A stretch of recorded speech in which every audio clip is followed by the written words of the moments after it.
Ayan, good morning everyone. Today is panglimang araw ng Aguinaldo Mass. Ayan, pauwi na ako. Good morning everyone.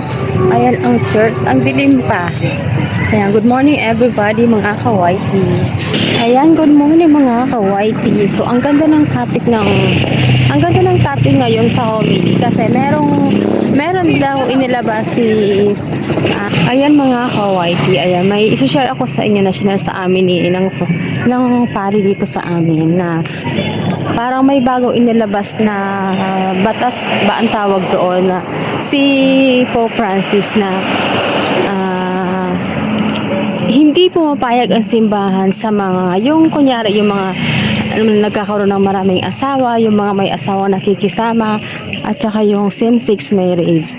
Hindi siya inaalaw, pero kung hihingi ng bendisyon sa simbahan, ay bibindisyonan sila, pero hindi ibig sabihin na pinapayagan na ng simbahan yung mga same-sex marriage, yung mga ganun, yung mga iba-iba ng asawa, yung may mga asawang nag-aasawa ng iba, hindi inaalaw ng simbahan yun, pero kung hihingi ng basbas ng simbahan is babasbasan sila. Ayan, ganun yung paliwanag niya ng pare.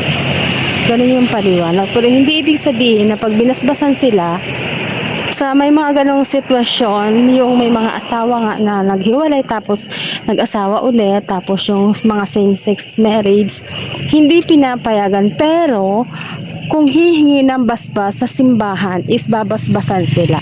Yun, ganun po. Yun ang bagong nilabas ni Pope Francis na susundin.